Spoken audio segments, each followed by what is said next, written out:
A global music icon stands at a United Nations podium endorsing a former U.S. president's claims about a silent slaughter in Nigeria.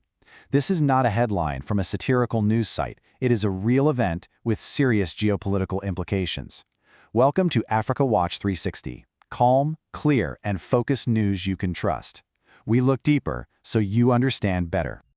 This statement is the reason we're here. Delivered by Nicki Minaj, it catapulted a complex Nigerian conflict onto the global stage in a way that years of policy reports never could. Today, we are breaking down how this happened, what was said, and why it matters not just for Nigeria, but for the intersection of celebrity power and international diplomacy. So first, let's set the scene. To really grasp the significance of this moment, you have to understand just how unusual it was. This was a story defined by its stark contrasts.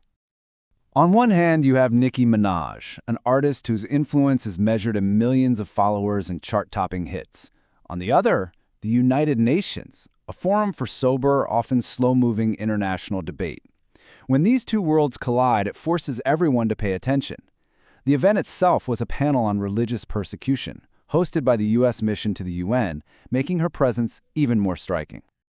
Now for the specific facts of the event. It took place on November 18, 2025, and was hosted by the U.S. Ambassador Michael Waltz. And this wasn't a random appearance. The invitation came directly because Minaj's social media posts about the situation in Nigeria had caught the ambassador's attention. This shows a clear path from a celebrity's online platform directly to a formal diplomatic stage. The timeline here is crucial because it reveals just how quickly this story accelerated. In late October, Donald Trump makes a very strong claim about a mass slaughter. Just a few days later, Nicki Minaj publicly supports his statement on X. 2 days after that, the U.S. State Department officially designates Nigeria as a country of particular concern. And then only 2 weeks later, Minaj is delivering her speech at the UN. This was a very rapid sequence of events. But here's where the story gets more interesting. What exactly did Nicki Minaj say in her 4-minute address? Let's break down her core arguments, because this is the substance that powered the headlines. She opened her speech by explicitly thanking former President Donald Trump. She credited him with bringing the issue to the forefront and praised what she called his leadership. This immediately framed her remarks not just as a general humanitarian plea, but as an endorsement of a specific political viewpoint on this conflict. From there, she detailed the allegations at the heart of her message. She described a situation where Christians are systematically targeted, killed, driven from their homes, and their churches burned. She argued that entire communities are living in fear, and she made it very clear that, in her view, this was happening for one reason only: their religious faith. These claims echo the narrative pushed by certain advocacy groups for years. Despite her opening praise for a political figure, Minaj made a point to frame her advocacy as nonpartisan. She positioned the issue as one of universal human rights, a cause that she argued should unite people rather than divide them. It was an attempt to elevate the conversation beyond politics and into the realm of shared human values. And she closed by connecting this cause to her own identity as an artist and public figure. She presented her speech as a continuation of a career spent fighting against injustice. This personal framing was designed to lend authenticity and deep conviction to her words, suggesting this was a moral stand, not just a political one. Now, let's take a quick recap. A global superstar has just presented a very clear and powerful narrative at the United Nations. However, this narrative is just one interpretation of a deeply complicated situation.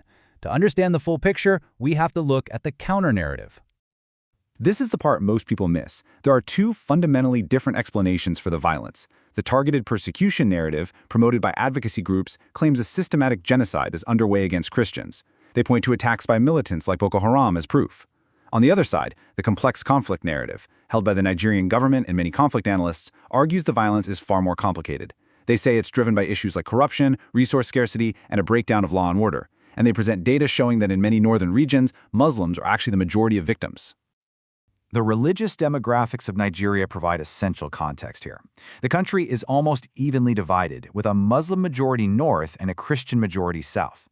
This delicate balance is the backdrop against which these tensions are playing out, making any conflict that touches on religion incredibly sensitive. It's also important to understand this official term, country of particular concern. When the U.S. State Department applies this label, it's a formal declaration that it believes severe violations of religious freedom are occurring. It's not just a statement, It's a diplomatic mechanism that can unlock sanctions and applies significant international pressure. Now, about the numbers. It's difficult to get universally accepted figures, but to understand the scale of the tragedy, one advocacy group, Intersociety, alleges that 150,000 Christians have been killed over a 16-year period. It is critical to note that the very same group also estimates that 30,000 Muslims were killed in the same violence. These figures, while disputed, paint a picture of catastrophic loss of life affecting multiple communities. With this context in mind, the situation quickly escalated from a debate over narratives into a high-stakes geopolitical confrontation. This was largely fueled by very direct language from the former U.S. president. This statement from Donald Trump's Truth Social account dramatically raised the temperature. He moved beyond diplomatic pressure and explicitly floated the idea of American military intervention. The phrase, guns a-blazing, is not typical diplomatic language, and it signaled a potentially radical shift in U.S. policy. Nigeria's government responded immediately and forcefully. They unequivocally rejected the genocide claims, labeling them a gross misrepresentation of reality. The government's use of words like false, baseless, and divisive set up a direct diplomatic clash with the narrative being promoted by the U.S. administration. So what are the real-world implications of this entire episode?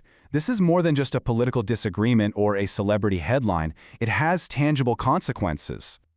There are three key areas of impact. First, it brings the phenomenon of celebrity diplomacy into sharp focus, raising critical questions about its effectiveness and its risks.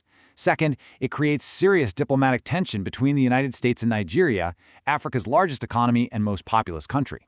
And third, and most importantly, it highlights that while this global debate rages, the violence on the ground continues to claim victims from all communities. So, if there is one key takeaway, it's this. A major cultural figure used her powerful platform to amplify a very specific political narrative about a deadly and complex conflict. While this brought unprecedented attention to the crisis, it also reinforced one viewpoint of a situation that has no easy answers and is deeply contested by those closest to it. This leaves us with a critical question for reflection. When a global celebrity with immense influence steps into a fraught geopolitical conflict, does their involvement ultimately bring clarity to the issue, or does it risk adding another layer of complexity? What's your honest take on this situation? Share your opinion in the comment section. This story is still evolving. The next update may change everything. We'll keep following this story. Stay subscribed for clearer, deeper analysis from Africa Watch 360. And don't forget to like, share, and subscribe for more breakdown.